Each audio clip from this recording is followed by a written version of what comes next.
Kabajamtoota daawwattoota keenyaa akkam jirtu? Kun Arsadee Miidiyaati. Arsadee Miidiyaan dhimmoota Oromoo fi qabsoo bilisummaa Oromoo irratti kan xiyyeeffatudha. Dhimmoota Oromoo gama siyaasaan, gama dinagdee fi hawaasummaa irratti waan jennu qabna. Guyyaa har'aa keessummaa lamatti isinii affeerree jirra. Isaanis miseensa waraana bilisummaa Oromoo duraanii Jaal Haaruun Idrisii fi Jaal Gurmeessaa Sabaati. Duraan dursee waamicha keenya kabajanii bakka kanaatti argamuu keessanii fi maqaa daawwattoota keenyaatii fi Arsadee Miidiyaatiin guddaa isin galateeffadha. Nutis guddaa galatoomaa isin jenna abbaa malkaa. Ollee bullee guyyaa irraa geenyee wal arguu keenyaaf galati kawaaqaa ta'uu kabajaan kan bilisummaa Oromoo ta'u. Galatoomaa isaaniillee carraa kan nuu kennitanii armatti nu affeertaniitiin yaada kennaa waan qabnu nurraa dhaga'uuf waan qabsoo bilisummaa Oromootiif bu'aa buusaa uummata Oromootiif waliif akka dabarsinu nu gaafachuu keessaniif galatoomaa ulfaadha jedha.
Gaarii tolee egaa daawwattoota keenyaa qophii kana kan isinii dhiyeessu ogeessaa teeknikaa keenyaa Jaallulumaa waliin an abbaa malkaati. Akkuma ammarraa kaasne egaa dursa keessummoota keenyaa seenaa dhaloota isaanii gabaabaa fi hirmaannaa qabsoo bilisummaa Oromoo keessatti waraana bilisummaa Oromoo keessatti raawwachaa turan irraati. Bifuma gabaabaan akka isaan nuu ibsaniifan dursee afeeraa. Mee Jaal Haaruun isinirraan eegala. Tole gaarii abbaa malkaa. Ani Haaruun Idrisii Dinkooti. Maqaa sadiin qaba. Sanaayyamuu dhiisuu keessan hin beeku boodarraa yookaan maayii irratti dhufuu dandeenya. An kan hin dhaladhee guddadhee godina dhiyaa Oromiyaa aanaa beegii giti bittaa maqaa fedhe yeroo fedhe kopheetti nu kaa'aa akka durii yeroo bara Dargii fi Sillaasee yoo ta'e konyaa asoosaa yookaan asoosaa Awuraajaa aanaa beegii gandaa boonii bakaree yookaan qondaala zingaa jedhamtiin dhaladhee bara 1949 akka lakkoofsa Habashaatti 1957 akka lakkoofsa Awuroopaatti yookaan akka Oromoon lakkaatutti abbaa kiyyaa Haji Idris Dinkootii fi haadha kiyyaa Ayyaantuu Goojjan Didduurraa dhaladhe. sadarkaa duraatti ani waan adda bilisummaa Oromoo dhagahuun kiyyaa bara 1980 kunis akka carraa ta'e magaalaa Finfinnee dhaqee Qayyi Bahaar yookaan Machaal Hotel bakka jedhamu buufadhee odoon jiru namni maqaan isaa Abdussamad Qaasim jedhamu dhalootaan nama Arsii ka ta'e tokkotu Machaal kana keessaa siree afa. Namni siree afu kunii fi bifi isaa waliin fakkaatu. Namni kun barreeffama tokko siree utuu afuu fuudhee akka cinaa waggaa kaa'u ilaalee abboo Ingiliffaa hedduu bareechitee barreessaa jennaan bari abboo Ingiliffaa miti afaan Oromootiin aan jedhe. Anumaa fuunaaf hin galle toleetti dhiisee namni kun deemsa keessa shagartee deebi'uu jalqabuu gara Sudaaniin biyyaa bahee biyya alaa bahuu barbaada. Isaaf lammii warra Tigraay Tigiraa ta'uu hin yaadadhu baree nama jedhamu waliin akka karaa asoosaa isaan gargaaree biyyaa ba'an na gaafatee hayyameefiin biyyatti deebi'ee lammatoo shaggarti deebi'uu gargaaree akka isaan biyyaa ba'an godhee amma namni kun bakka inni jiraatullee hin beeku. Saamboo dhoggaan gara gandaatti deebi'uu namni Shee Muusaa Dengaatiif Shee Yusuf Geeshaa jedhamu waan Oromoon kutaa 11 jechuu kana ta'anii dubbatu. Shee Muusaa Dengaa namni jedhamu kun nama amantii Islaamaa na barsiisedha. Naaf hin galu ana kutaa 11 haa jedhanii waan Oromoo kana haasa'a malee hanga hubannaan kiyya xiqqaadha hin beeku jalqaba kan dhaga'e. Oduun kana jedhu bara 1983 gara biyya ollaatti bahee hoggaan magaalaa Kurmuu Sudaan ga'u namni Jaal Adam Ligaabaa jedhamuu fi Kaadiree Muusaa jedhamuun argee isaan kun itti gaafatamaa caaddaa bilisummaa Oromoo Kurmuuti. Na dubbisanii akka gara dirree qabsootti ani imalu na gochuuf yaalii garaagaraa godhanii hireetti ergan biyyaa bahanii waan amantii kana jabbeeffadhee akka gaariitti suudii faa dhaqee barachuu barbaada. Kana keessatti jaallaman natti dhufe. Jaallan kiyya lama jaallan walii sirbinee guddannee fi nama Hammallungoo jedhamu nama waliin amantii Islaamaa barachaa turre nama Sheek Usmaa'il Abdulqaadir Dibaar jedhamu laman argachaadha. Inni Sheek Usmaa'il Abdulqaadir Dibaar jedhamu kun na injifatee dideen gara Damaazeen naqee Damaazeen hoggaan naquu abbaa caalallataatii fi Sheek Ahmad Jarrafuu nama jedhamuun argee Mahammad Jilchaallee achuma jira Jaal Mahammad Jilchaachuu kiyyaa ammallee dinnee bira dabareenoo 36 Karkoojii bakka jedhamu waan amantii Islaamaa kan akka itti fufnuu fi barachuu deemne Sheekiin nu barsiisullee ayyama abbaa faa dhageessanii qabdu jedhee hoggaa nama gaafatu nu namni ji'a dubbichi nu galee ni qabna jennee warra hin qabnu jedhan Damaazeetti deebisanii achumaan isan Kurmuutti deebi'ee darbee magaalaa Karkoojiitti caadda bilisummaa Oromootti dabalame. Namni caadda bilisummaa Oromoo kana keessatti dhufee akkan caakaatti dabalamu immoo na godhee Jaal Ahmad Dhiyeessaa nama jedhamu warra magaalaa Damaazeen jira. Jaal Moosisaa namni jedhamu illee amma du'ee jiraatee hin beeku nama dhalootaan baa Wallaggaati. Namni caasa sana bulchuu gaafas nama Mahammad Darsii jedhamu warra Damaazeen hin jira. Akka kanatti miseensa caadda bilisummaa Oromoo ta'e bara 1983 baatii jaaffaa keessa. Gabaatti wanti ibsite ta'e akka caadda bilisummaa Oromoo jedhamu kiyyaa kanarraati. Gaarii galatoomaa mee gara Jaal Gurmeessaatti hin deebi'a. Atillee akkasuma seenaa kee dhaloota gabaabumaan kaasteetti hirmaannaa akkaataa itti qabsoo bilisummaa Oromoo keessatti dabalamte naa kaasta. Isa kan booda haasofne. Galatooma. Tole galatooma jaalama abbaa malkaa. An akkuma jedhe maqaan kiyya gurmeessa sabaati. Maqaan gurmeessa sabaa qabsoo keessatti nama hoggaasanii jaallawwan qabsoo har'a hedduun isaanii lubbuun hin jirreeni. Ani dhalataa godina Booranaa bara 1992 meeloo chaarteraa waajirii adda bilisummaa Oromoo naannoo keenyatti baname yeroo san ijoolleedha. Bara 1293 ijoolleen barattoota wal taanee fincila achi keessatti godhuun mootummaa jirtuun wal mormuun nu adamsuuf nu qaqqabu waan jalqabaniif yeroo tokko namni 27 wal qabanneetiin man barnoota dhiibnee bara 1993 gar dhumaatti jechuudha. Godinum Booranaa ta'ee lafa bulchiinsa mootummaa Keeniyaa naannoo Sooloo jedhamtutti waraan bilisummaa Oromootti dabalamne. Waraan bilisummaa Oromootti bara 1997 dabalamne 94 keessa miseensa waraan bilisummaa Oromoo miseensa adda bilisummaa Oromoo ta'ee erga miseensa adda bilisummaa Oromoo ta'ee dirqamaaf gaafatama bifa adda addaatiin dalagaa ture. Oromiyaa naannoo adda addaa godin Booranaa keessa ture, godin Gujii aga Galaana Abbayaatti qabsoon ture, godin Baalee guutuma guutuutti keessa socho'aa ture jechuu danda'a. Agwaabeetti aga bara 1998tti naannoo Baalee ture. Achirraa yeroo adda bilisummaa Oromoo waraana bilisummaa Oromoo dhiibamee biyya keessaa ba'u dirqamnu kennaniin humna butta tokko waliin ammas humna kibba jirtutti sossoo'uun humni sunii wal dhuunfanne akkaataan qabsoo keessa turu kana ka gaafatama kiyyaatti deebi'ee agammaayyuu miseensuma adda bilisummaa Oromooti. Miseensi gumii sabaa adda bilisummaa Oromoo ta'ee hojjechaa jira ammallee. Kanuma seenaan gabaabaan akkaataan qabsootti seenee fi kee jiru. Yee gaarii galatoomaa. Mee baatiin keessa jirru kun baatii amajjiiti.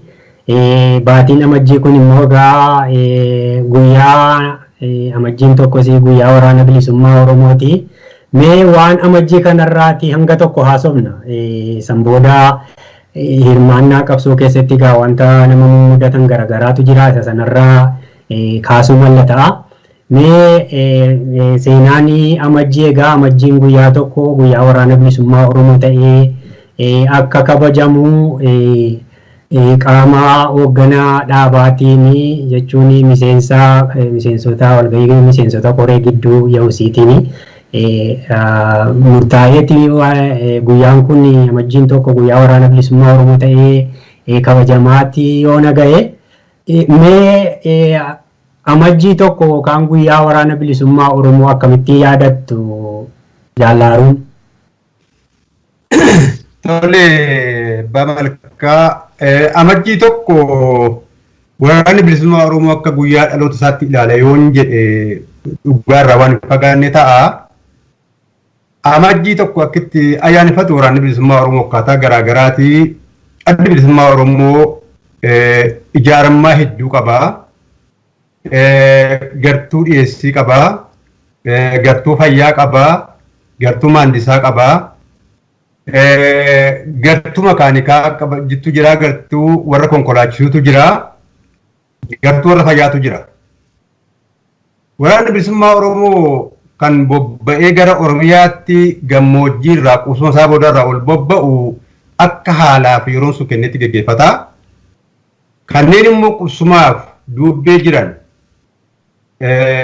waan naqachuun barbaachisu naqatanii, dhiyaana qopheeffachuun barbaachisu qopheeffatanii, qalatanii, bareechanii, geeraranii, dhiichisanii, mirriissaan, dhiichisaan, geerarsaan, gammachuudhaan, haala jaallummaan dhalli dugda abbaa fi garaa yoo tokko keessaa ba'an illee hangas waliin jaallatan.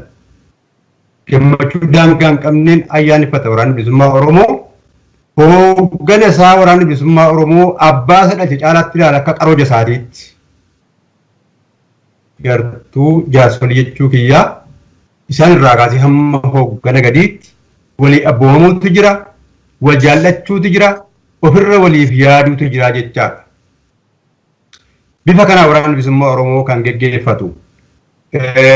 Warri baddaa jiran akka haala isaatti, akka yeroo isaatti akkuma nama jedhee, warri dubbee jiran immoo akka nama qe'ee ofii keessa jiruutti waardiyyaa ofii baafatanii, sooftuu baafatanii, haala naannoo qoratanii gammachuudhaaf geerarsaaf dhaadannoodhaan geggeeffatu ayyaana guyyaa amajjiidha. Mee gara jaal gurmeessaatti hin deebi'a. Amajjii tokkoo fi waraana bilisummaa Oromoo akkamittiin nu ibsita? Galatoomi jaalabba malkaa akkuma jaal Haruun jedhe dhugaadha ammajjiin tokko guyyaa waraanni bilisummaa Oromoo dhalatee fi guyyaa waraanni bilisummaa Oromoo akka guyyaa dhaloota isaatti kabajuu waan agartee nu wanni jennu miti waan nama wal gaafachiisuu miti jechuu barbaadeeti. Waraanni bilisummaa Oromoo amajji tokko akkaataa inni itti kabajuuf akkaataa inni itti fudhatu bifa sadii ilaalaan gargar baasee waraanni bilisummaa Oromoo amajji tokko akka inni itti fudhatu waan waggaa dabre dalage yeroo waraanni bilisummaa Oromoo hogganii qabsoo bilisummaa Oromoo uf duub deebi'ee ilaalu xiinxalu amajji tokko waraanni bilisummaa Oromoo akka inni itti fudhatu yeroo jaallan bakka adda addaa jiran bobbaa irraa deebi'anii kakalee wareegame yaadachaa wareegame taanuuf ittuf qopheessan yeroo jaallan bobbaa adda addaa irraa deebi'anii jaallaw kalee wareegaman kaayotan irratti qabsoota irratti wareegaman jedhanii gaddi isaanii gammachuutti jijjiiranii wareegama bifisaan itti wareegamanii suniif ittuf qopheessanii fi yeroo waraanni bilisummaa Oromoo dhukkubsata isaa dhadhaba isaa laalee fuul bobbaa irra deebisee waan qabuun bobbaa barbaadeyyuu gubboo jiraatu waraanni bilisummaa Oromoo ammajji tokko bobbaa fedheyyuu gubboo jiraate haala kee jiru irratti hundaa'ee naannoo jiru qoratee bif kamiinuyyuu qaam dhiqachuun barbaannaan huccuu miicachuun barbaannaan akka jaalii jedhetti waan qabu keeyyatee gammachuu fi dirqama lammataa sadaffaan dirqama lammataa kan itti kennamuuf qophaa'ee yookaan tarkaanfii qoratamtee guyyaa ammajji tokko kanatti dalagama maayidhaa dha'uu taanaan mooraa diinaa barbadeessuuf dha'uu taanaan yeroo waraanni bilisummaa Oromoo gammachuun uf qopheessee bifa adda addaatiin waan adda addaa irratti qophaa'uu jechuu barbaadan waraanni bilisummaa Oromoo akkasitti ilaala ammajji tokko. Gaarii galatooma mee ammas waanuma amajjii kanarraati wantoota keessa deebinee irraa kaasna yaadannoo hedduutu jira gaa waraana bilisummaa Oromoo keessatti waan amajjii yeroo kaasanii akkuma silaa isinuu irraa kaastanii bakka mijataa ta'e keessatti waraanni kun jaarmiyaa bakka jiruttis yoo ta'e jaarmiyaa garagaraatiif illee waamicha godhee wal affeeree achirratti waliin kabajachuu amajjii kana sababa godhachuudhaanis dorgommiin kubbaa miillaa faallee kan geggeeffamu ta'uu sanarrattis immoo gartuun hawwisoo inni waraana bobbaa duukaa jirus yoo ta'e bakka duubbee jirus hawwisoon garagaraa kan geggeeffamu ta'uu isaati irraa argina. Mee yaadannoo kanarraati yaalaaruun maal irraa yaadattu muuxannoo irraati maal nu ibsitu kabajaa amajjii kana ilaalchisee amma bifuma gabaabaatiin irraa kaastanii. Akkuma duraan irraa ibsuu yaalee dhugaadha kubbaan harkaatu jira kubbaa miillaatu jira dorgommii garaagaraatu jira haamilee walitti horuutu jira hawwisootu jira. Hawwisoo kana keessatti wanta ni yaadadhu jaalli Jibriil Kumsaa nama jedhamu ni yaadadha hawwisoon sun jaal araarsoo jarrafu guyyaatiin hoogganama. Zoonii Jimmaa keessa waliin turre yeroo faca'insa chaarterii kana keessaa hundee qaachoo yookaan warqiyyaan tokko jalatti wareegametti qabatee turuu jaal Jibriil Kumsaa kuni sagalee isaatu hanga duraa hanga ammaa kana sammuu kiyya keessa natti dhaga'ama. Gabaabaatti jaalalli waraanni bilisummaa Oromoo waliin qabu daangaa hin qabu akkuma amma jaal Gurmeessaan jedhe guyyaan sun guyyaa gaddatti irraanfatanii karoora haaraa dhaabni baasu dalagaaf wareegamaaf qopheessan gabaabaatti. Waraanni bilisummaa Oromoo natu wareegama natu duree wareegama jedhama malee wareegama sodaatee waraana udduuba hin deebineedha.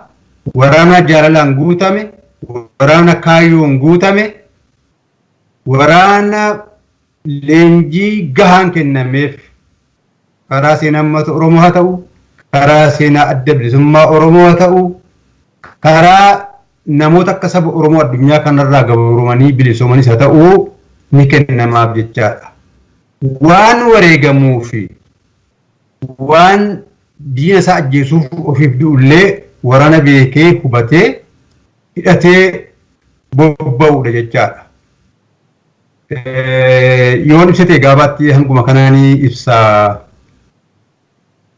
Gaarii amajjii kabajaa amajjii kanaatii fi tarkaanfii diina irratti fudhatan illee sila irraa kaastanii turtanii guyyaa amajjii kana yeroo inni itti saganteeffatee illee bobba'aa diinaatii fi tarkaanfii diina irratti fudhatu fi saganteeffatutu jira. Hamillee achi keessatti haaromsamee bahe kanaan jaarmiyaan ramadamee tarkaanfii yeroo inni fudhatu jira. Akkuma kanas immoo diinni amajjii yeroo inni amajjii kabajatu kana haleeluuf yeroo tokko tokko duulli ni jira. Waan irraa yaadattanii qabdanii mee obbo Haaruunis ta'e yaal gurmeessaa mee dura obbo Haaruunii fi nonnoota. Mudannoon guyyaa amajjii tokko isin jettani diinnis nama jalatti hidhatee itti qophaa'ee akka ayyaanni kun hin milkoofne gammachuun kun akka gaddatti jijjiiramuuf wanni diinni hin godhin hin jiru jechaadha. Dhaabnis kana dursee sirriitti qoratee akkas nama jettan sooftuu gahaa baafatee odeeffannoo gahaa baasee akkaataa diinni kaambii irraa gadi bobba'aa jiramu gara kaambii bobba'aa hin jiru jedhee gadda baafatee kan inni ayyaana kana ayyaaneffachuu danda'u jechaadha. Kanaafis waraanni gara baddaatti kan inni bobba'uuf ilaalcha diinaa garuu biyya keessaa qofatti akka deebi'uuf. Maaliif hundee muree murteessaan kaambii jaarsoliitu duuba kan jira waan ta'eef. Diinni isa kana barbadeessuu dhabamsiisuu barbaada. Waraanni bilisummaa Oromoo immoo isa kana ittisuu barbaada akka ilmi abbaa irraa waa ittisu. Hoogganni guddaan kun hin jiru taanaan qabsichatti hin jiru waan ta'eef jechaadha. Kanaaf of eeggannoo gahaatu godhama. Kan durii caala of eeggannoo gahaatu godhama. Akkuma malkaa amma jedhan hidhannoon lafan kaa'amu darabee darbee wal jijjiiree nyaatallee darabee darbee nyaata kan durii caalaa halkanii guyyaattuu of eeggannoon dachaa ta'eeti kan yaadni amajjii ittiin gaggeeffamu. Wanni ani yaadadhu guddaan isa kana waggaa keessaa kan duraa caalaa baatii 11 caalaa baatiin sun hojii baatii 11 keessatti hojjetamu caalaadha hojjetama of eeggannoon isaas san caalaadha. Isa jedhu yaadadha. Kanaafis immoo ayyaana guyyaa waraana bilisummaa Oromoo kana qabsaa'ota Oromoos ta'ee sabboontootas ta'ee ilmaan Oromoos ta'ee kanneen bilisummaa saba Oromoo deeggaran marris ka jaallataniif kana yaadadha ammatti. Gaarii mee jaal gurmees. Tole jaalakiyyaa yaa waan hedduu yaadan qabna agartee amajjii tokko yaadannu waan hedduu yaadan qabna. Amajjiin tokko akkuma jaalii ibsee amajjiin dhiyaachuun duratti qaruuteen waraan bilisummaa Oromoo naannoo teessuma dubbeetiif taatu naannoo waraanni bilisummaa Oromoo walitti dhufuu danda'u. Biyya alaa jircallaa miti Oromiyaa kee jiruyyuu naannoo inni walitti dhufuu danda'u baatii tokko baatii lamaan duratti galaan itti qophaa'ee nagummaan naannoo sun ilaalamtee istiraateejiin naannoo sun qoratamtee kan waraanni bilisummaa Oromoo bakki qunnamtii kennamtee fi walitti dhufu. Ji tokko lamaan duratti kan hoogganaan fuul bobbaa jiru irratti hawwisoo qopheessu waraanni bilisummaa Oromoo walaloo qopheessu waraanni bilisummaa Oromoo kennaa walii qopheessu waan hedduu nagammachiisu keessa kennaa waraanni bilisummaa Oromoo walii qopheessu hidhannoo fa'aa hodhee walii qopheessa cabuu fa'aa hodhee walii qopheessa kennaa adda addaa walii qopheessaa jechuudha ag dandeettii isaatti. Kan hedduu yaadadhaan inni agam qabsoo kee turee jedhuuf waraan bilisummaa Oromoo dirree qabsoo turee yaadadha hedduu keessattuyyuu amajjiin yeroo jalqabaatiif ani kabajee amajjii bara 1995 Oromiyaa keessatti kabajee ne amajjii ayin daganne jechuun waraan bilisummaa Oromoo anin Keeniyaa irraa bobba'ee dhufee humniti waraan bilisummaa Oromoo biyya keessa turte muraas tokko akka wal qunnamnu dirqaminu kennamnee wal barbaannee wal qunnamnee yeroo wal dhuunfannetti amajjiilleen dhiyaatee ture kabaja hedduun nu simatanii jaallan hedduun amma lubbuu wareegamanii jiranii jaalli tokko amma siyaatilii kan jira Jaalbobbaa seedhaniini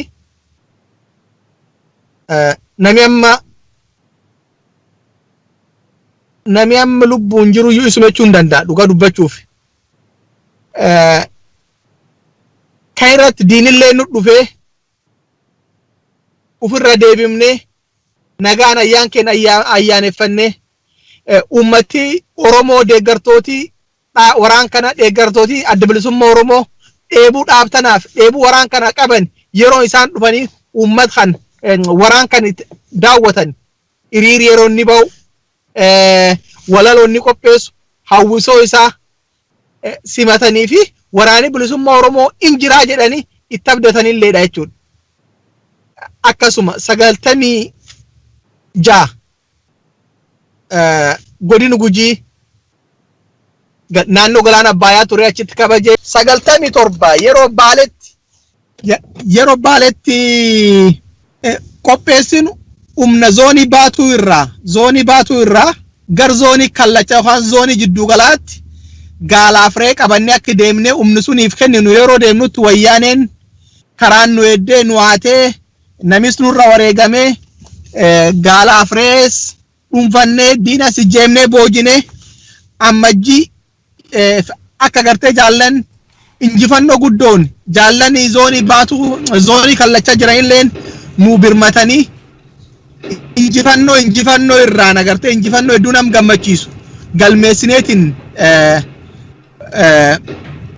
wal dhuunfannee kanaafiyyuu waan hedduutti yaadatamaa jechuu barbaade yoo gabaabsi. Gaarii galatoomaa. Yaa barkul 995 naannoo Booranaa aanaa Liibaniitti akkuma isiniin jedhe kabajne naa ka jalqabaatii fi bifa owwaalleen kabaje Oromiyaa keessatti ka 94 kabaje dirree leenjii gubbaa jira dilas imeejii isaan qabu ammoo ka 95 hedduu yaadadhaa hedduu kan itti gammadu ka 96 godina Gujii naannoo galaana Abbayyaa jedhamtutti kabajne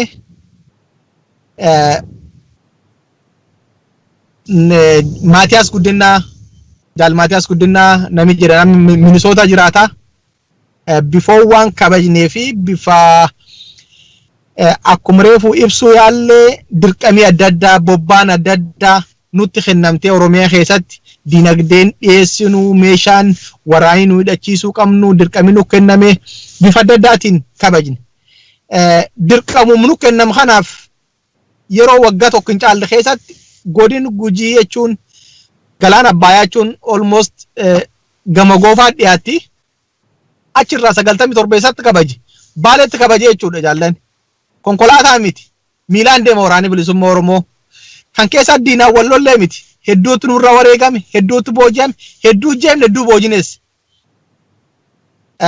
akkasuma 97 yeroo baaletti kabajnu duulii diinaa guddaan nu mudate dirqamii yeroo san nu jaallan badda Gujii irra dhumnee fi waraani bilisummaa Oromoo Keeniyaa ture kibbirra kayeetiin dirqama waraana Oromiyaa kee jiru kibbi ba'aa jiru baaleen jiruun wal dhuunfachuuf waan deemuu fi walti dabalamnee baale deemnee 97 achitti kabajne yeroo 97 kabajnu zoonii baatuu irraa zooniitti jira zoonii baatuutti jira kallachaatti jira zooniin kallachaa galaatii fi hogganii jidduu gala taa'u zoonii baatuu irraa yeroo achi dirqamni kennamee gaala qabannee loon qabannee re'ee qabannee waraana achi jiruuf geessaa jiru baala keessatti ganda awaxuutti tarkaanfii diinii qindeesseen nurratti fudhatamteen akkuma jenne jabinni waraana bilisummaa Oromootii fi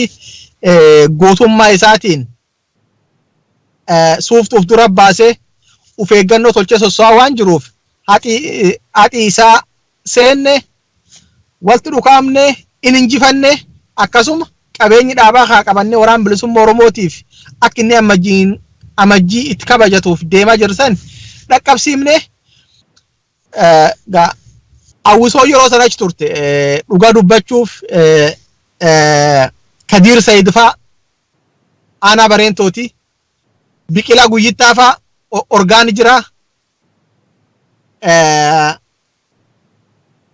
irfaa gaanfureefaa warri yeroo san qabsootu dhufe shamarran hawwisoo kee turan ammoo xaliileefaa kanaada jirti am gammachiiftuufaa falmattuu so bifa oowwatee fi bifa gartee dhugaa dubbachuuf yani nagaa gaafsan gammade guddin waraan bilisummaa Oromoo dhiichise inni dhiichisu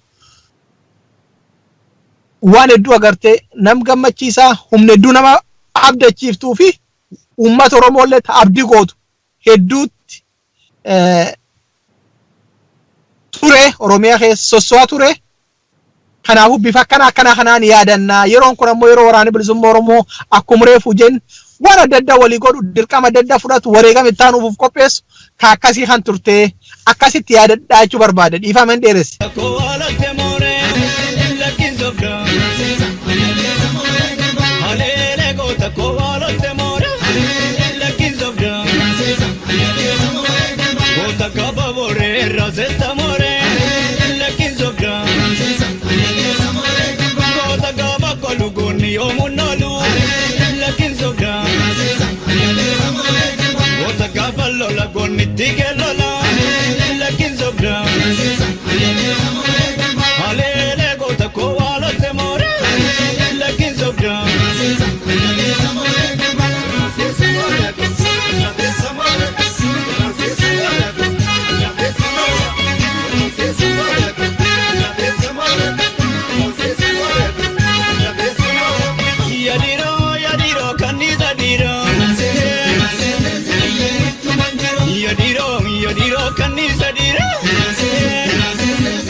Gaarii galatoomne dhuguma seenaa baay'ee nama hawwisiisudha seenaa jabaadha seenaa jaallummaa haala jaallummaa waraana gidduutti mul'atu yeroo inni itti argisiifamudha yeroo itti akkuma jettanii waadaa ofii haaromsanii tarkaanfii itti haanuuf of qopheessanidha wajjin baay'ee guyyaa dhaloota isaati jechuun danda'ama akkuma isin kaastanii. Kanuma waliin immoo diinillee haala kanaan humna kana dhabamsiisuu fi duulaa hedduu itti yeroo inni itti banuuf qophaa'udha kan ofirraa qolatuuf illee dursee qophii waraanni godhu hamilchiisaa ta'uu isaa irraa kaastanii. Mee kanuma duukaa egaa mee gara jaallaaruutti hin deebi'aa. Qabsoon kun bu'aa bayii hedduu qabdi rakkoo hedduu qabdi wareegama hedduullee qabdi. Haala kanaan isinillee wareegama baastan keessaa tokko mana hidhaa keessatti rakkachuudha. Mee gara sanatti haa deebinu haala mana hidhaa irraatii fi haala jaallan waliin turtanii irraatii waan irraa hanga tokko gabaabaan waan nu kaastan. Tole gaarii hedduu galatooma abbaa malkaa. Ani bara sagaltamii lama ji'a torbaffaa gaafa 17 godina dhiyaa Oromiyaa kibba dhiyaa jechuudha. Filoo abbaa booraa naannoo aanaa Saayilem laga Somboo jedhamtutti harka diinaatti kufee guyyaa 36 magaalaa Mattuun ture magaalaa Mattuutii fi magaalaa Jimmaa gidduu yeroo jaan deddeebisanii kunis qormaata ayyaluumi narratti geggeessaa turedha. Naaf jaallan kiyya fakkaatota kiyya jechuudha.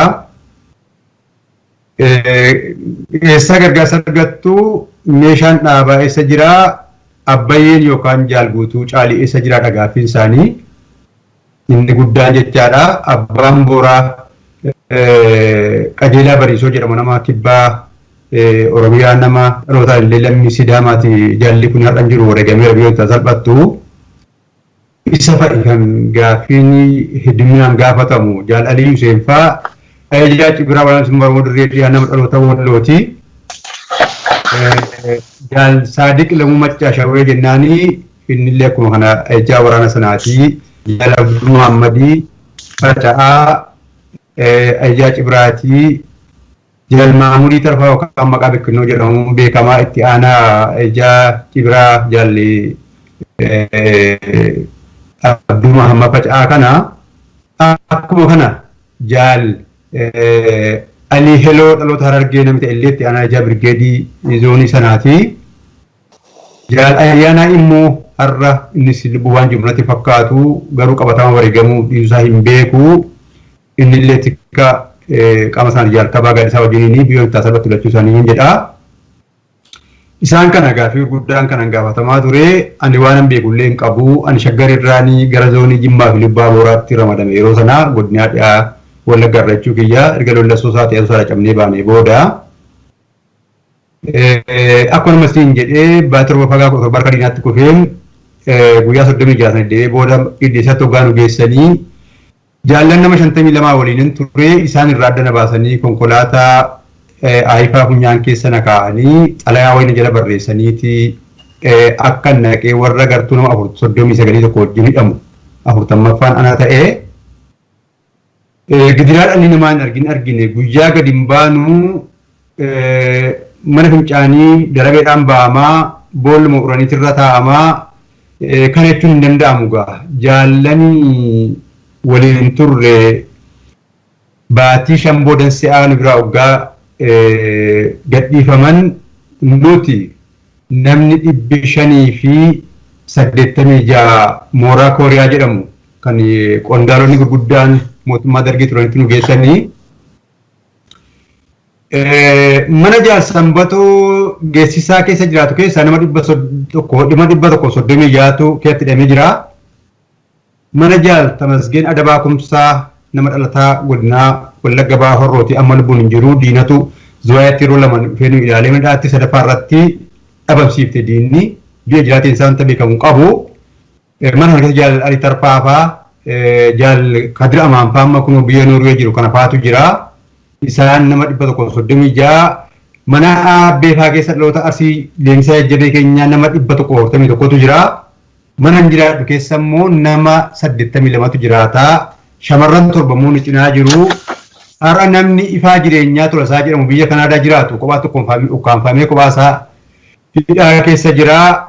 Gartuu bakka jaal olaanaa Bushuraa Alakuu jiru immoo nama 55tu jira goda kaambii kaan jechaadha. Warreen kana wajjin hamma 94tti hidhamnee keessaa warra kan gadhiisanii calanii nama 70 Zuwaayeen nu geessan 1994 waxabajjii 16 waxabajjii 10 hoggaa Zuwaayee nu geessan jaallan keenya uursoo turan waxabajjii 16 1994 nutti hidhan isaan immoo nama 285 jechaadha. Shamarran 5 kan keessa jiran kun isaa keessaa irra jaal Meetti Asaffaa Istookholm jirti. Jaal Asiliin Ameerikaa jirti. Akka kana turre Zuwaayeen yeroo turru yeroo jabina qabaachaa turre akkuma namaatti mirga keenya kabachiifachaa turre gaafa jabina dhabnee tokkummaan keenya laafatu immoo saree hanqanne. Waggaa 2 jaallan namni 9 mana cabsanii baanii waggaa 2 miilaan deemne. Kana keessatti keeshaallee kan uffatee jira waan uffatu dhabee kan immoo firri dhufee ilaalu walii kennuun dabtaraaf qalama walii bitee afatara teenyu irratti wal barsiisuudhaan qalamaa fi dabtaraa fi xalayaa mana hidhaatti warra fannoo diimaa nuuf iddullee fuutee waraana isaaniitii laatti nuuf hin laattu. Kana keessa har'a biyya Ingiliz kan jiru Dr. Jamaal Mahammad Gantaa nam jedhamu biyya Ingilizii jiraata. Ispeeshaalistii gadabeessaa leenca gurraacha yookaan tuqur ambassaa nama turedha namni kuni biyya keenya har'aatti biyya Ingilizii dhufe. Namni Fisaa Biraasaa Ayyaanaa jedhamu biyya Masirii jiraata. Namni somba tokko walakkaadhaan riiferii ta'e jaalkamaa qalbii isaa wajjin Finfinnee mana cabsanii badan. Abu Digin yookaan Digin jedhama biyya Austraaliyaa jiraata. Umar Mahammad Ali Ajaa Birgeedii zoonii Asoosaa akka ture dhaloota magaalaa Gobbaa Baaleeti. Akkuma kana Jamaal Ahmad Ali kan jedhamu nama dhaloota Harargee Ajaa Cibraa ture innis gidiraa kanan jedhanii nurra ga'e jechaadha. Gaafa tokkummaa qabnu akka sibiilaa turre gaafa tokkummaan keenya madhaa keessatti laamshatu bifa garaagaraa tokkummaa keenya laamshatu diinni saree hanqannee waggaa 2 guutuu miilaan deemne. Sana booda deebinee mala dhaanne nyaata dhaabuu irratti nyaata dhaabuun kun maddi isaa Oromoota Booranaa Gujii irraa dhufan kan akka Abbaa Gammadaa Fajaasa waggaa 70 olii kan akka Haroo Booruufaa Booranaa Gujii jechuun isaaniiyyuu nyaata dhaabuuf lafa jalaa marannee waggaa murteessinu nu dura dhaabaa irratti wal dhabne jechaadha. Lakkiin sun dura dhalate isin dura haa dhabamnu jaarsoliin kun itti gaafataa fudhatanii akka ofii nyaata dura dhaaban murteeffanne nama 1968 turre magaalaa Zawaa Cinaa manidhaa kana keessaa namni 17 shamarranii kan kanarraa gadi hamne dhiira jechaadha. Gaafa nyaata dhaabna guutuutti dhaabuuf turre diinni ammas nama nu gidduu kaayee akkan tokkummaa hin dhaabne nu godhee nama 131 qofaan nyaata dhaabne jechaadha. Gama Abbaa Gammadaa fa'i nama 99 gama keenya nama 33 jechaadha. Nyaata dhaabnee gaafa guyyaa 7 gilgoosanitti kaa'anii gaaffiin keenya nuuf deebi'ee manni murtiillee nu banamee manadhaa kana keessa abbaa bilisa bahe abbaa waggaa 25 itti murteessan waliyoon irraa kaasee baane keessaa tokko turree jechaadha. Yeroo madhaatii baanu nama miti sareen nu siman. Waggaa meeqa mana hidhaati? Waggaa 10 dhabeen bahe. Yaa gaaffiin koo mana hidhaatti amma mana hidhaa turtanidha achi baane isin jennaananii ammas lakkoofsa akka hin ta'in barbaadeetan. Waggaa 10 ture gaane 1992 baatii 7 gaafa 7 mana hidhaa seenee 2002 gaafa 15 bahe mana hidhaati. Isan bahuu jaallan keenya abbaa Oromiyaa irraa dhufan nama 13 wajjinan bahee Uteela Awadaa'ee kan jimaatti gurguran keessa dhannee qubannee maallaqa siree kaffalullee hin qabnu qarshii 3 kennantu jira keessantu jira lafa namni jimaatti qaamu lafa sana qabannee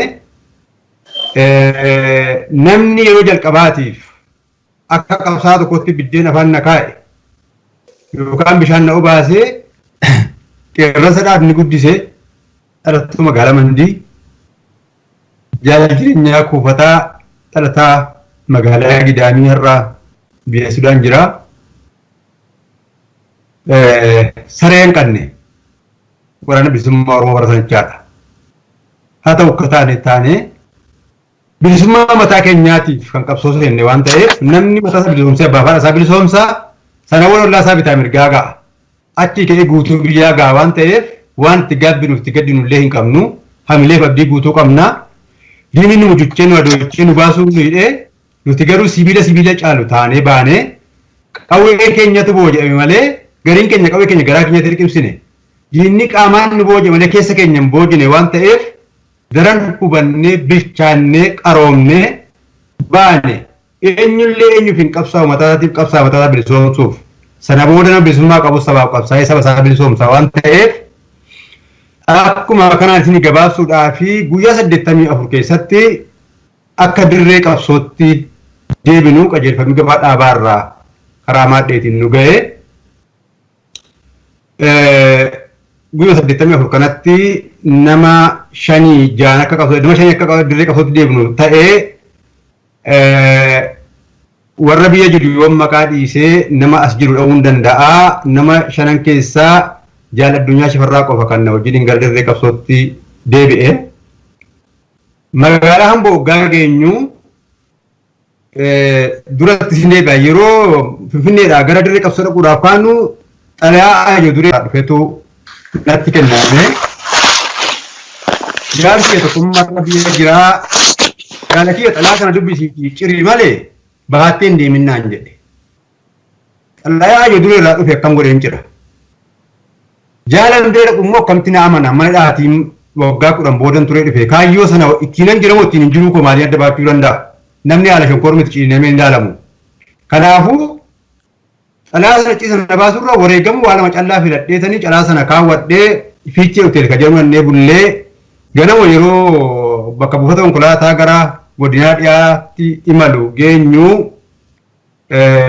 reediyoo babal'ii kana qabatteetu sossooti guutumuu mooraa konkolaataa kana keessaa wayyaaneen yeroo kana jala addunyaa qabamne naannoo 14 qabamurra naannoo 4 qabamutu gaariidha mana cabsinee baduuf nu haala nu mijeessa kan milkaa'u malla amma kaasee an sin beeku ati nan beektu dhimma ayyoo keeti haruutti sin beeka jette jedhee waadaa walii seenne addunyaan asxaa moggaa isaan tara tokkotu magaalaa Najjooteessi addunyaan intala magaalaa Najjoo kanaanii yeroo balaan tasaan mul'ate shaanxaa kana fuudh ittiin jedhee yeroo dhufee magaalaa Amboo ga'u seenuma magaalaa Amboo irratti huccuu tiraafikaa uffatanii sadii duubaan seenan bakki buufata konkolaataatii fi bakki buufata poolisaa wal cinaadha lafa namichi dhaabbateetti laaqana nyaatochaadha.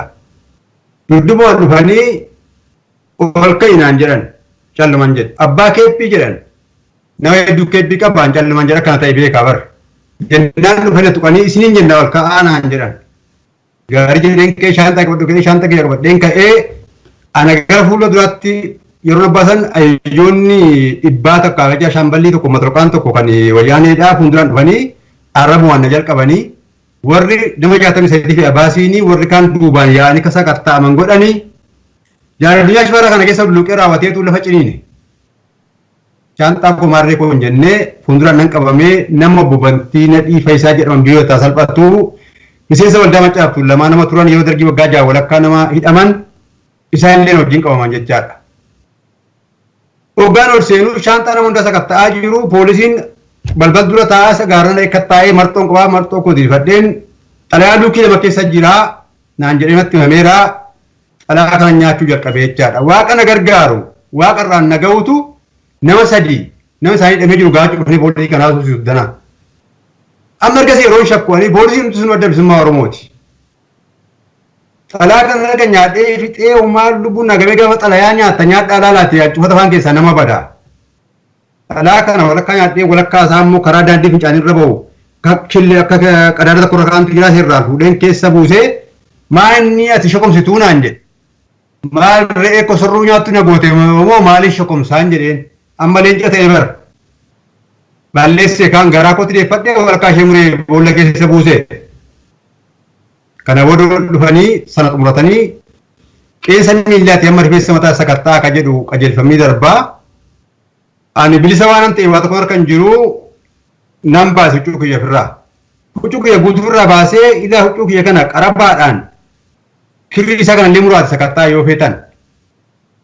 Homaa ani bilisa maatii kottan galaa jiran jedhee gaafa kaani waa biraa dubbachuu nama tulfaata. Tisheetti ofirraa baasee paatti kee ofirraa baasee jedhu boonamchi ni maraate deebisnaan jedhanii deebisee akka kanatti sa'a 30 hidhameetanii booda ganamaniin bahee garaachi linatti kaatee guyyaa 84 gabaa 10 booda guyyaa 84 keessi kiyya illee hoffaadha. Homaa nyaati tokko hin jiru waan biraan jiru waa'ee mana hundi keessan hundi beektanii gara dirree dhiyaatti malee namni magaalaa Mandiitii fuudhee gara waraanni jiru Laggasee Wageetii fi Jaalirreessaa Caalaa jedhatti nageessu tokko cidha wayii jira nageessuu sodaate.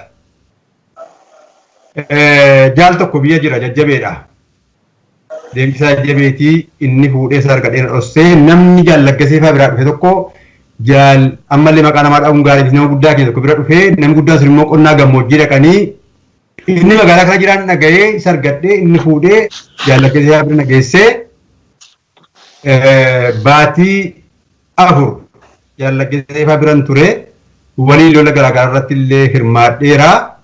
Sana booda qajeelfama Jaal Laggaseetiin reediyoo guddaan tokko magaalaa Shaggar ture dhaqii fidi kannaan jedhu walii galteedha magaalaa Shaggar dhufee namni hunduu na baqatee Haaruun Hambootti qabamachuu dhagee bilbila jijjiirratee kumaa gaddeebuu fireen naan mijannee ayyo dureen dubbii kana dhagahee haadhii isaa haa boqotu haa turu xiqqoomee aaraa fudhatu jedhee akkasitanii magaalaa Shaggar ture yoon gabaabsi ibsite akka kana dheeraadha waan yeroo nama ga'u miti. Yaa wanti seenaan saagaa dheeraadha haalli mana hidhaa keessaallee waan hedduutu jira jaalawwan waliin hidhamanillee kan bakka buuteen isaaniillee hin beekamnellee hedduutu jira isa kana yeroo dheeraa fudhata. Mee gara yaal gurmeessaatti hin deebi'a haaluma yeroo ammaa waan mana hidhaa ergi isaan kaasanii yeroo ammaa kana wayyaaneen dhiibbaan uummata keenyaa itti jabaachuurraa gaaffiin uummanni keenya kaasu hudhee qaburraa mana hidhaa maayikalaawwillee ni cuunaa jettee waadaa seentee namoota hidhaman illee hidhaa baasnaa jetteeti haasoftee hanga tokko irraa jalqabde.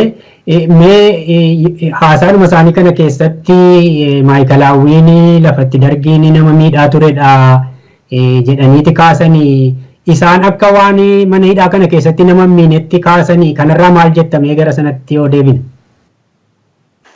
Tole galatoomii jaalee abbaa malkaa achi deebi'uun duratti ani kan tuqu barbaadu jaalal waraanni bilisummaa Oromoo walii qabuu fi miseensi adda bilisummaa Oromoo walii qabu diqqoo tokko tuqu barbaada. Waraan keessa duwwaayyoo osoo hin ta'in waraanni bilisummaa Oromoo ka bifa adda addaatiin biyya bahee biyya ollaa jiru jaalaaroonitti tuqeef irdeebi'uu barbaada. Akkaataa inni itti wal jaalatuuf akkaataa inni dirree baqaatu iyyuu gubbaatti bakka baqatee jiru iyyuu gubbaatti agartee biyya bahee jiru iyyuu gubbaatti inni wal jaalatee wal jajjabeessee wal bir dhaabatee waliin jiru haala hedduu nama gammachiisuu fi hedduu nama wanni tolchu kan keessatti jaal tokko tuqu barbaada. Jaal ifa jireenya Kanaadaa jiraatan jaal ifaan nama dhalataa naannoo dhiyaati. Nama waraana bilisummaa Oromoo ture. Manidhaas keessatti dararaan hedduun irra geette. Jaal ifaa jechuun nama anin jireenya kiyyaan nama akkasiin garre. Nama haadhaaf abbaa caala nama yaadu. Ta'ii nama yaaduun atin miseensa dhaabtana taate, ati waraana bilisummaa Oromoo taate, atin Oromoo fi sabboona tokko taate jennaan ifaani Keeniyaa keessatti nami qarnam simatu, nami huccuu nama bitu, nami nam qubachiisu, nami yoo xiqqaatte waraana bilisummaa Oromoo nam 20 oli daandii jireenya baneef Keeniyaa keessatti. So jaalalti agartee waraanni bilisummaa Oromoo walii qabuuf agartee uummata Oromootiif hawaasa Oromoo illee qabu sila inni nu sab kanaaf jedhee of kennee sab kanaaf jedhee wareegame. Ka aganaa jedhanii himuu danda'anii miti jechuu barbaadeeti. Gargaa fi teessitti yoo deebi'ee Oromoon dargiin Oromoo niin jechuu hin dandeenyu. Ilma Oromoo bar dargiillee bara Haile Sillaasee illee hidhamanii ammoo jireenyi gadadoo mani dhaallee ta'e alallee agar uummata Oromoo sirni wayyaanee kanaan uummata Oromoo irra ga'e takkuma uummata Oromoo irra hin geenye takkuma ilma Oromoo irra hin geenye. Bari Oromoon namni tokko lama dhiirummaa dhabee jira bara dargii keessa. Namni tokko lama dhiirummaa dhabee jira bara Haile Sillaasee keessa. Yaa namni du'ee jira dhugaadhaa. Bari Oromoon kumaatamaan itti kolaafamte bara kana. Bari Oromoon kumaatamaan itti hidhamte bara kana. Mani hidhaa iinee yaa mandargiin jaarte hidhanii malee ka ofii jaaran ammoo kumaatamaan qabu jechuudha. Makkalaawii kumaatama dhibiitti jira. Ka Oromoon hin beeknee fi ka maqaan hin beekamne hedduutti jira. Bakkee gara toorchara inni Oromoo ta'u. Kalammeessoo akka waan gaarii gootee taasisuu hin qabdu jedha wayyaaniin kana. Kana wareegam ilmaa Oromootti qabsoo ilmaa Oromootti godhe. Ka cufe, ka hiike, ka borillee hiikuuf taa'u wareegam ilmaa Oromoo wareegama turan wareegama jiranii fi borillee wareegamuuf deemanitti hidhamtoota siyaasaa hiikuutti jira malee hidhamtoota siyaasaa akka isaan gadhiifaman dirquutti jira malee wayyaaneen jaalatteeti miti. Kan keessatti uummata Oromoo wanni inni beekuu qabu namni tokko lama gadhiifameeni akeekaaf kaayoon qabsoo Oromoo akeekaaf kaayoon uummata Oromootti deemu dhaabattee miti dhumattee miti. Erga waa'een jaalifaa jireenyaa kun ka'e waan ajaa'ibaa kaase jaal gurmeessaanii jaalifaa jireenyaa kun nama kophaatti hidhamaa ture keessatti foolii dibataa fannoo diimaa dhaga'ee foddaa cabsee maappii jaalnamoomsaa Faayisaa Galataa Mataboo fi Jaarsambatoo Geessisaa kaasanii kennanii fiidhaanii lubbuun nama kanaa kan argamuu danda'e. Manadhaa erga zuwaa'ee nannee inni sira 94 jedhe 86 naaf asirratu dogoggora dhiifamaa 87 manadhaa zuwaa'eetii gaafa jaalifaa jireenyaa badu maal goona jennee walgahii godhanne isaa biraasaa Goojjee yookaan Xilawuun Garbii Hirreessoo Jarraas immoo Fiixeerraa Minisootaa jiraataa Jaal Siraa Faca'aa Goolee Jaal Kamaal Qalbeessaa Dabbasaa Jaal Abdulkariim Mahamud Mahammad Jaal Ahmad Umar Mahammad yookaan Walmakoo Jaal Hiikaa Batii Naga'oo mana dhaannechaadha. Jaal Fisaa Biraasaa Jaal Bultii Dilboo Raabaa maal goon kumbula tolchuu qabna bakka nama kanaa buusuudhaaf. Kumbula yookaan baxxaaniyaa tolchinee akka namaatti erga raawwannee nama fakkeessinee booda namni dhukkubsatu lakkoofsa gadi hin bahu waan ta'eef achitti lakkaa'ama waan ta'eef erga kana hunda raawwannee jenne yookaan nama tokko naa kenna yookaan nan gabaasaa yaaddabee dagaagaa hin gabaasin mana dhaannaa jennee erga kumbula kana tolfannee xumurree booda eenyu haa eegumma awwalatu eegi lakkibbo awwalatu eegi lakkibbo jaallasee tokkummaa waan kana dhosuu tolchine eeguu irratti rakkinni dhufe. Anatu eegaan jedheen yaada kennadhee jechaadha. Galgala gaafa sana anatu kumbula nama godhee lakkoofsise. Uturraa saqanii ilaalee isaa dhilamee tarkaanfiin irra fudhatamu gaafa sana eenyu jedhamu dhokkataa waa hin taane jechaadha. Jaal Diginni yookaan Abu Digin jennu Umar Mahammad Alii namni dhaloota magaalaa Gobbaa ija Birgeedii godinaa dhiyaa Oromiyaa ture. Ganama tokko na gargaare.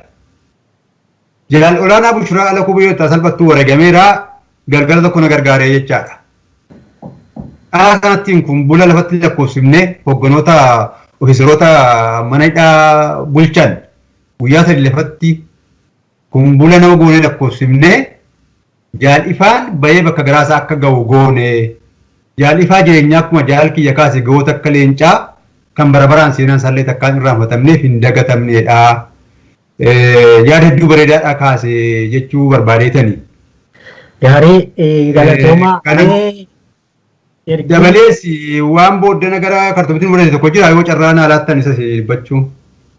Sanuma nuu kaasuuf jedhe ergii haala hamaa akkasii kana keessatti mana hidhaati baataniis gara biyya Sudaaniitti heddii baatanii jettanii booda hidhaanis hin mudateera. Sanarraa waan bifuma gabaabaan kaastu.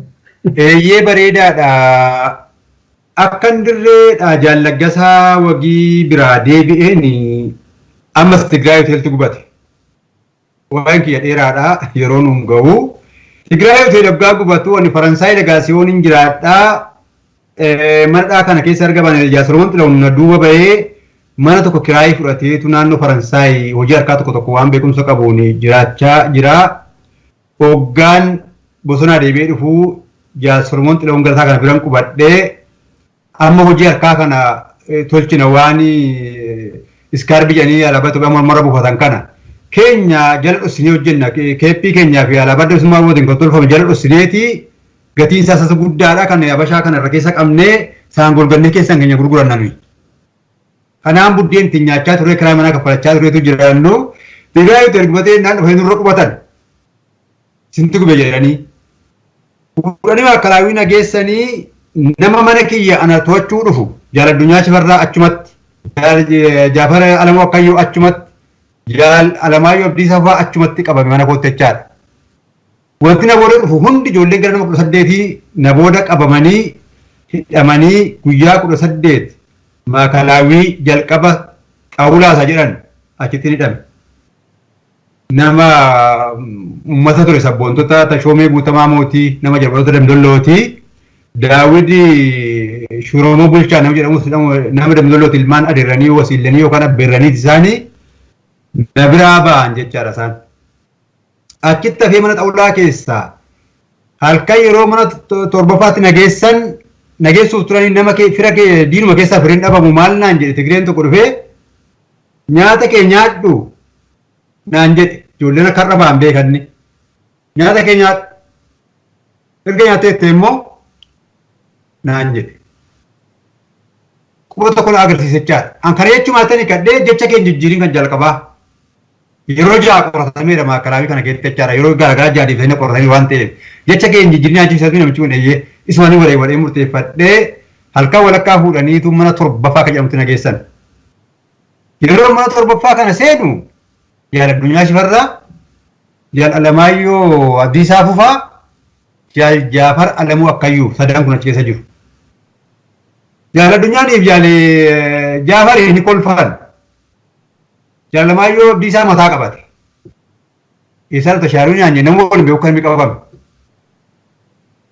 Ajaa'iba akkasii kana keessa guyyaa 18 bullee halkan gannu dhiisanii sana keessaa baanee waggaa ammas ni jiran inni jireenya itti fufna jennu jiraachuun hin danda'amne jalqaba jaal Addunyaa Shifarraatu gara biyya Sudaanii biyya Hollaatti bahee guyyaa 80 dhagaa cabsee harkaan luqqee madaa'ee geejjiba qotee ittiin bahee jechaadha. Itti aansee jaal Solomoon Xilahuun Galataatu bahee sadaffaanatu bahee biyya Sudaan dhumne akkumatti jiraachaa utuu jirru 2007 gaafa 3 baatii torbaffaa wajarra bilbilal kan saa tokkoo fi daqiiqaa 45tti bilbilama daqiiqaa 30tti bilbilama maal jaal ta'e Abbaa Gojjamnetti bilbilama abbaan Malkaa qabame jaal Kamaal Qalbeessaa qabame jaal Milkeessaa Haayiluu Gishuu qabame jedheetti beechaadha. Salaataleeliin salaatadhee ka'ee warri manaa kiyyaa siin bahi karaa biroo kanaa naan jedhan boroon ba'uunis natti hin taane utuun yaadee maalan godhaa jira jedhu balbala kiyya rukutan hulaa kiyyachaadha. Eenyuuti kan hulaa rukuttu? An Abdallaadha. Abdallaa Sileemaan Naga'oo. Maali bilbiltu ture maal halkanii si fide? Arabiyaa natti haasa'aa jechaadha. Bani maal halkanii si fide maaf hin bilbiltu? Abboo qoosaa dhiisiitii baniiti kan na duubaa jiran aan jedhe jechuudha. Irra jedheen bahee yeroon bahee jedhu fuudhanii koboriin nu geessanii amma gara maqaattan deebi'aa nuti garee sadii saba sadii irraa kan dhalanne saba Oromootii fi saba Amaaraatii fi saba Benishaangul irraa jechaadha. Jaal Abbaa Malkaa, jaal Kamaal Qalbeessaa, jaal Addunyaa Shifarraa guyyaa lama booda qabamee jaal Milkeessaa Haayiluu Gishuu, jaal Abdallaa Silimaan Naga'oo, ana mataa kiyya Haaruu Idrisii magaalaa Kartumirraati, jaal Shattan Biraanuu, jaal Ibraahim Ittaanaa Naga'oo, jaal Gammachiis Naadoo Shalqaa, Huseen Ahimad dhalataa Walloo Ummata, Tashoomee Qaranii Kallachoo dhalataa Waanbaraa Ummata isaan kun immoo Damaasee irraa qabamanii walumaa gala nuti Oromoon nama 12 Shalaqaa Abaatee Dagaagoo Amaaroo Itoophiyaa jedheen kaa'e gama Itoophiyaa jira waan ta'eef gama keenya jiru garuu Oromoodha nama 13ffaan isaa jechaadha. Dhaloota Amaaraa Abba Shalaqaa Abbaa Xanna'u Abbabee Shifarraa Igillatu Shalaqaa Qanna'uu Danneessaa halkan sana qabamee hin wareegame jechuudha shanteessaa Baasondaatti qabde karaa Gadaariif jechaadha. Bayyanee Aliigaas biyya kana wajjin jira. Faantaa'uun dhalataa Goojjamii nama Amaraatii biyya kana jira. Maammayee Kartumintan ishee deemee Shibaabba'uu Taammanee Abita'u biyya Awustiraaliyaa jira. Tsaggaayee Assoo biyya Awustiraaliyaa jira. Tsaggaayee Alamuu dhalataa Amaaraa Walloodha biyya kana jira. Mulaayee Asras dhalataa Walqaayitii innillee biyya Awustiraaliyaa jira. Alamaayyoo Mokonnin Muhammad innillee Awustiraaliyaa jira Amaaruma dhalataa Wallooti.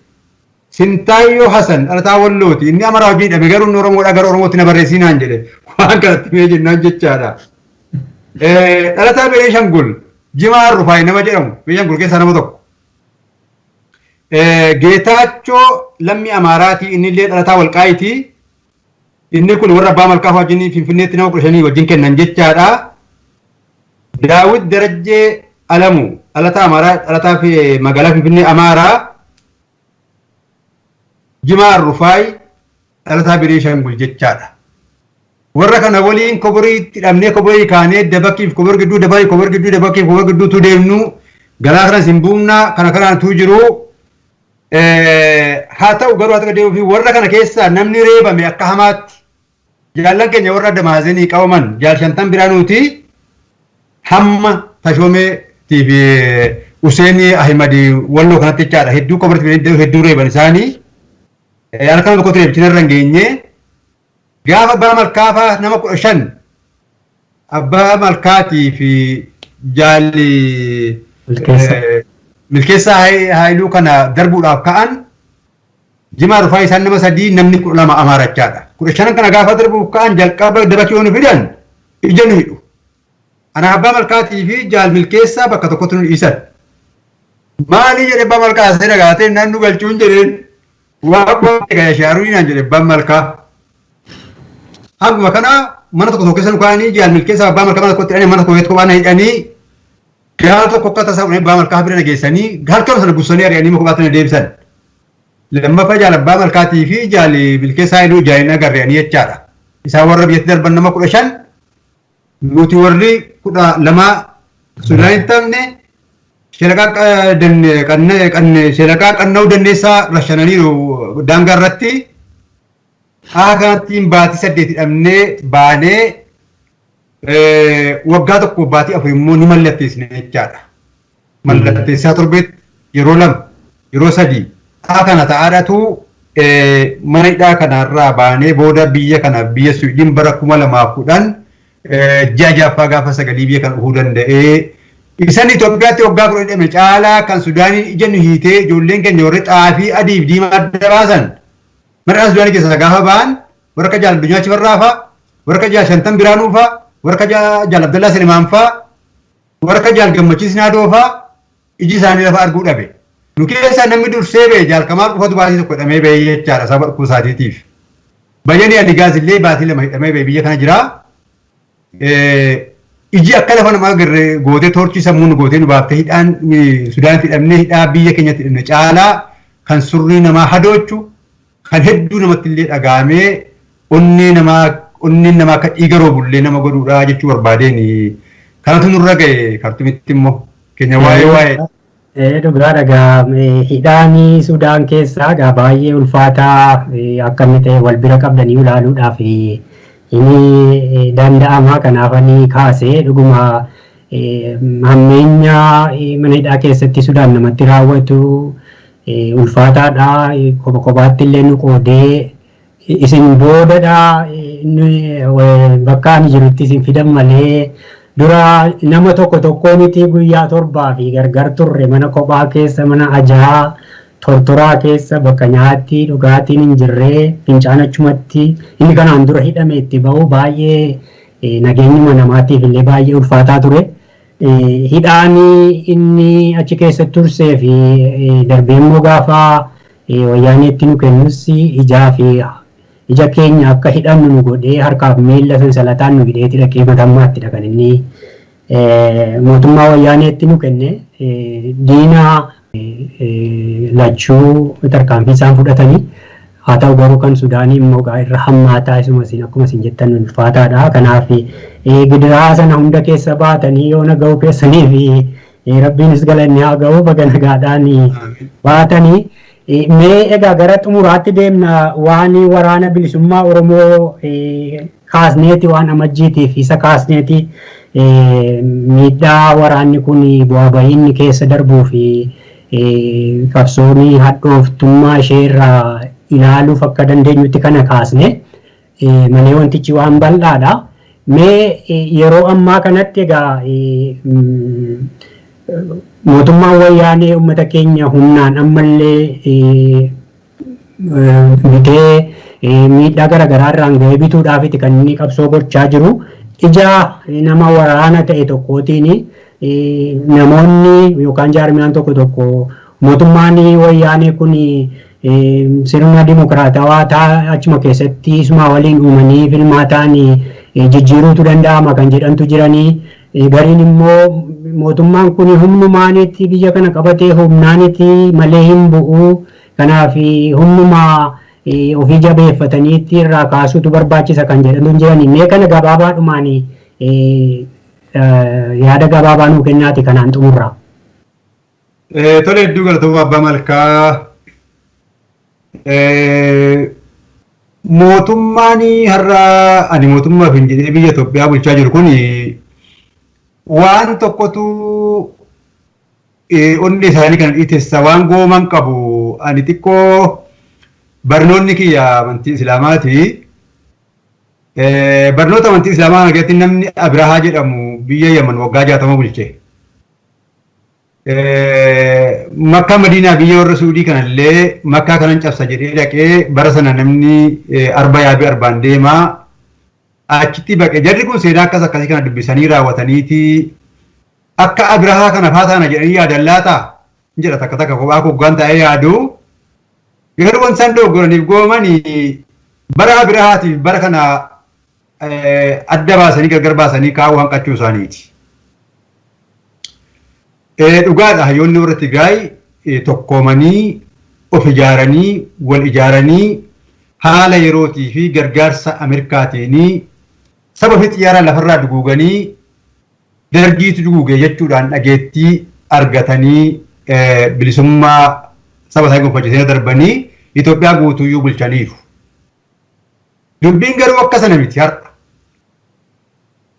Fakkeenyaaf yeroo tokko immoo namoonni adda bilisummaa Oromoo hin jiru jedhu nan dhagaa waan tokkorraa. Annan kolfa garaa kootti. Adda bilisummaa Oromoo jira. Eenyu? Abbaa malkaa keessa jira. Eenyu? Jaal kiyya kana keessa jira. Eenyu ana haaruun keessa jira jechaadha. Akkas jedhe jaalkumsaa biraa yugaa ta'uu gaaffii deebii godhanii kennaan. Amma kan adda bilisummaa Oromoo ta'e uummata Oromooti. Dura adda bilisummaa Oromoo nama kumaan lakkaa'amu wayiiti baatti dhiyaattis waanuma 5,000 hin dabarreedha. Saboota biyya keessaa dabalatee. Har'a garuu uummata Oromoo miliyoona 50 keessaa yoo xiqqaate miliyoonni 35 ol daa'ima kaa'uu dhiibne miliyoonni 30 olii adda bilisummaa Oromoo jechaadha. Hogganni kaleessa diina kana ilmaan qotee bulaa walitti qabatee sadarkaa saayinsii waraanaatti leenjifatee diina kana saba isaarraa qoratee Oromummaa Oromoon duraan qabu gonfachiisee barsiisee kana godhaa turedha. Kaayyoo sana gane hin ganne. Hin jijjiirame hin jijjiiramne sanuma. Haala yerootu jijjiirame. Haala siyaasaa addunyaatu jijjiirame. Haala gaanfa Afrikaatu jijjiirame. Wayyaaneen gabaabaatti qawwee malee uummata Oromoo irraa hin kaatu. Kana jala sararee jala muree himaa jechaadha. Karaa todaatiinis yaalaniiru.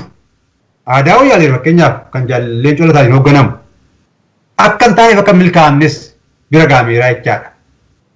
Ani kan hin jedhu warri karaa nagaa yaalus haa yaalu. Kan karaa qabeetiin jedhus haa yaalu. Garuu gidduu isaa lamaan kabajaaf jaalalli haa jiraatu. Hafuurri Oromummaaf sabboonummaa haa jiraatu. Ijaarmaa qaban ijaarmaa walii kabajuun haa jiraatu. Namuu karaatti mul'ate qabsaa'ee bilisummaa saba Oromoo gonfachiisa waan jedheefi wal xiqqeessuuf wal fafeessuuf wal dura dhaabbachuu warra hin barbaachifne hin taane irratti oofuu sana morma malee ani ijaarmaan Oromoo bal'achuu hin mormu yerootu godhe waan ta'eef silaa tokko ta'uu isaa keenan adda bilisummaa Oromoo biratti masaanuu biraa akka arguu dhaga'uu hin barbaadu. Yeroon fedee godheera waan yeroon godhe uummanni Oromoo miliyoona 50 busuu hin dandeenye. Jaarsoliin Oromoo hayyoonni Oromoo kan amantii kan aadaa kan safuu kan duudhaa hundi dirmatanii akka dhaabni hoogganaa tokko jalatti akeekaayyoon uummata Oromoo kun deemu yaadii garaa garaa godhanii jibbaataniiru. Hin taane haalaaf yeroo bara godhe jechaadha. Amma bara sirna gadaa deebi'e waan ta'eef ilmaan adda bilisummaa Oromoo dhaaleetu qabsicha dhaale waan ta'eef uummanni Oromoo bilisoomuu shakkii tokko hin qabnu durumaa jala sararree jirraa ni bilisooma guyyaa ni bilisoomu immoo waaqa dacheessanii kana uume tokkichatu beekaa jechaadha. Kanaaf salphee daangaa hin qabne salphachuuf taa'u warra biyya kana bulchan. Wareegamni bara keenyaa reeffa keenya allaattiitu awwaala. bineensa garaagaraatiin awwaala bareeffi keenya. Bakka itti qabriinsaa duuba'aan illee namni beeku nama xiqqaadha. Har'a garuu abbaa faana isaa biratti aanaa faana isaa biratti wareegamee sirbamee duwwaayin kadhatamee dhaadatamee gumaa kee baafnatiin jedhamee awwaalamaa jira uummanni Oromoo. Uummanni Oromoo duugamee lafarraa awwaalamee biyyarraa aramee waan baay'ee jirachaadha. Isa achitti wareegamee fi lafarraa duugame sanatu caala warra baqatee biyya alaa jiru caala. Nuti warri baqannee biyya alaa jirru durba manatti ulfoofte taane see bara durii jechuu kooti. Amma yeroo mara kollee hin qabu bara akkoo kootiifaa bara yookiyaa faachuu barbaadeeni. Gartee hin salphanne hin xiqqaanne arrabatti hin dubbannu hin qabnu. Arraba afaan keenya keessa jiru kana gabbaanuu dubbachuuf huqaaniidha. Kanaaf wareegama bareedaa wareegamaa jiru wareegama seenaa qabu itti dhaadatanii itti saganteeffatanii itti kaayeffatanii diina ofirraa fonqolchuuf wareegamaa jiru waan ta'eef uummanni Oromoo ni bilisooma kan uummata Oromoo bilisoomsu immoo adda bilisummaa uummata Oromoo ta'e waan ta'eef shakkiif mamii tokkollee hin qabu. Dhaamsa ni qabu yoo jiraate tokkummaa uummata Oromoo tokkummaa isaa tokkummaa ofii qabu birayyuu darbee saba Amaaraa dur bahaadhiya ture yookaan Iraaqii fi Iraaniin ta'aa turreeyyuu akka inni isaa wajjin dhaabbatu hiriirsaa jiru. Hiriirsuu bira darbee saba biraayyuu hiriirsaa jira addee uummanni Oromoo jechuu barbaadetanii akkanatti ni hubadha. Gaarii galatoomaa yaada bareedaa nuu kennitanii dhaamsa bareedaas immoo dabarsitanii seenaas waa hedduurraa nu yaadachiistanii galatoomaa yaada bal'aa nuu kennitan kanaafi kabajamtoota dhaggeeffattoota keenyaa jaalgurmeessaa sabaa iskaayipiinsaa sababii teeknikaatiin nu duukaa xumurachuu hin dandeenye dhiifama isin gaafachaa qophii har'aa fi dhiyeessine kanumaan xumurraa. Jaal Haarun Idris yeroo keessan kabajanii bakka kanatti yeroo amma naannoo wajjin fudhachuu keessaniif maqaa Arsadee Miidiyaatii fi maqaa dhaggeeffattoota keenyaatiin isin galateeffadha fayyaa ta'a. Anis hedduu galatoomaan jedhaa ana qofa mitii jaallan kiyya warra narra waa beekan akkuma sila isiniin jedhee warra anfaarroo gaarraatuun baasiin qabsoo kanatti dabalameetu jira. Kanaadaa, Austraaliyaa, biyya Awurooppaa kana Jarmanii, Hoolaandii, Poolaandii, Swiidin, Noorwee kanaafuu warra akkas akkasii kana dubbiftanii na caalaa waan ani hin beekneef hin argin argaa jaatiin waan ani hin beekne narra beeku umri isaanii ijoollee haa ta'u malee ani isaaniif hangafa haa ta'u malee narra beeku waan ta'eef isaan kanallee akka afeertanii isaa wajjin biyyeen hin nyaatii sammuu isaanii gattee asitti waa tufanii saba Oromootiin waa kaa'anii isin jedhaa guddaa galatoomaa guddaa isin galateeffadhaa horaa bulaa. Nagaa rabbii keessanaaf oolan isiniin jedha. Ayyee fayyaa ta'a galatoomaa ulfaadha. Ayyee. Egaa kabajamtoota daawwattoota keenyaa qophii har'aaf dhiyeessine kanumaan xumurraa har'a deebinee ammas waan dhaggeeffattaniif galatoomaa isiniin jennaa fayyaa ta'a Oromiyaan ni bilisoomti.